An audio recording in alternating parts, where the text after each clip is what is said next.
Hello, everybody. Been wearing this suit around all day. I see I've kind of overdressed a little bit. So there are going to be a lot of numbers in here. Hopefully everyone is kind of familiar with them. But I'm going to kind of race through it because there's a lot in here. Ultimately, you're going to hear a lot tonight about interesting developments within the green building industry. My point, sadly, is that all of them taken together don't really cut it as far as staying below the 2 degrees Celsius planetary tipping point that we are currently faced with, which is why we're all here. So my presentation is going to be a case for the integration of carbon offsets into building materials, building practices, and building operations. For those who are questioning what the heck is 2 degrees Celsius, that is the scientifically kind of agreed upon point at which, if we reach that temperature-wise globally, we're going to start to see potentially there's going to be higher likelihood of ecosystem collapse and the chain reaction of ecosystem collapse and species extinction and mass extinctions, which is not going to be good for anybody. And as we've progressed over time, we're already about halfway there. Recently, it was kind of agreed upon that we're already at 1 degree Celsius. And again, I'm sure you're all familiar with these trajectories. We need to kind of go along the bottom one in order to make sure that we don't eventually go over time to the yellow, orange, or red. So how long until we get there? We've already burned close to anywhere from 2 to 2.3 trillion tons of carbon since the Industrial Revolution. It's estimated, and this might still be a little too liberal. I've seen estimates that are less, but it's saying that we've got anywhere from 1,200 to 800 billion tons left before we hit the carbon budget. And it's estimated that we're currently burning about 35 billion tons as a planet every year, which gives us about 22 to 34 years before our carbon budget expires. And we don't want that to happen, because if that happens and the entire world isn't carbon neutral at that point, it's not going to be good. We're going to see the consequences of what happens when we go over 2 degrees Celsius. So the reason why we're all here is what role the buildings play in all this. In America, the American footprint is around 5 billion tons every year. Of that, the combination of residential and commercial buildings make up 40% of our footprint. So that's about 2 billion tons every year. So that's that. Of that, if you see here, manufacture of building materials is the second most carbon intensive, and then the use of buildings, which is what we are all engaging in right now, is the most carbon intensive. So the lifetime of the building is the most carbon intensive factor of its footprint by many magnitudes. And that's really just comes down to energy use, which for the most part is natural gas and electricity. And so the question becomes, how do we figure out this mismatch? Right now, our carbon footprint is huge. We need, in the course of the next 20 to 30 years, for it to be nothing. So there are a few pathways to carbon neutrality within the building sector. One is the proliferation of renewable energies. Another one is low carbon design. Big one is passive solar, living structures, green roofs, green structures, geothermal energy and techniques. Renewable building materials, the most interesting, I think, of which is, I called it here newcrete, but in concrete that's been mixed has industrial waste mixed into it to reduce the amount of concrete that's actually being used. In order for us to reach our goal of carbon neutrality within the time frame, however, we would need almost all of our energy, or all of our energy, to transition from fossil fuels to renewables. The reason I put the star next to low carbon design is because if we start having massive scaling of low carbon design, that kind of trumps these two. and it's ultimately policy independent.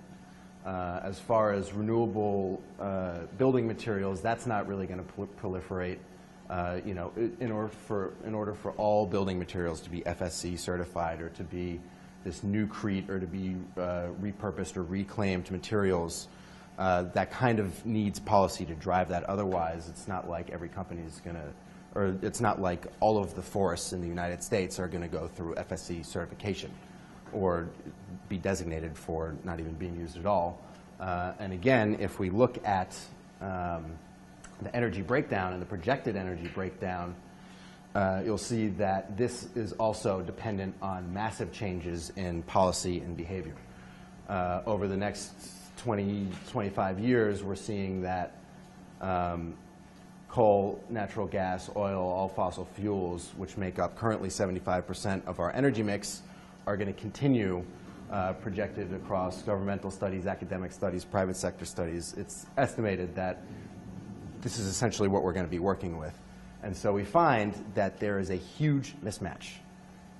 If in 20 years we still have 75% of our available electricity being fossil fuels, if again, like I didn't say with you know, the industrial materials like this new eco-friendly concrete, it's still, you still need to have 50% concrete. You can only mix in, say, 20% fly ash, 5% something else. It's still, for the most part, in order for the concrete to be viable structurally, we still need 50% concrete. And if not all new buildings are passive solar or living structures, or not all retrofits or these things, we're not going to stay below 2 degrees Celsius. We're going to sail right by it. So the whole point here is that these things, in order for them, the fact that they're going to happen in time is highly unlikely. However, they all have a point of commonality, which is they all have fossil fuels and extraction and materials, and all industrial processes have a carbon footprint which can be calculated. And if it can be calculated, it can be offset with carbon credits, and if it can be offset, then the impact is neutralized. I'm sorry if there are those of you out there who don't know what carbon credits are. You can ask me about it in the question and answer. But ultimately, the idea is, especially with something that we've been working on at Carbon Credit Capital, is that there is a way that, let's say if someone's building buildings, generally, as it stands right now, you would have to pay to offset all of those buildings as the owner of the company who's building these buildings. But it's certainly financially feasible to break that cost down across whoever's buying the buildings, whoever's operating the buildings, whoever's paying rent. And when you do that, it becomes much more feasible economically for offsets to become an integral part of everything that's being built, being used, being operated. And so here, as far as driving positive cycles, right now there aren't enough offsets in the world to offset the world. Otherwise, we wouldn't be here and this wouldn't be a problem.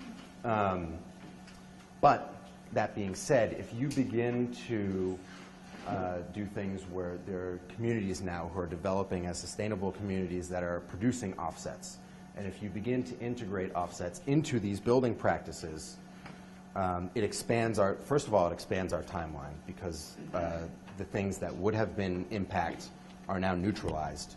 But secondly, it shifts the dynamic from things that would have been impact to things that are part of mitigation. So again, if all building materials are offset, they have no impact, and whereas they go from being, and I mean, even the buildings and building materials themselves, like I just said, could eventually become offsets in themselves if they are offset.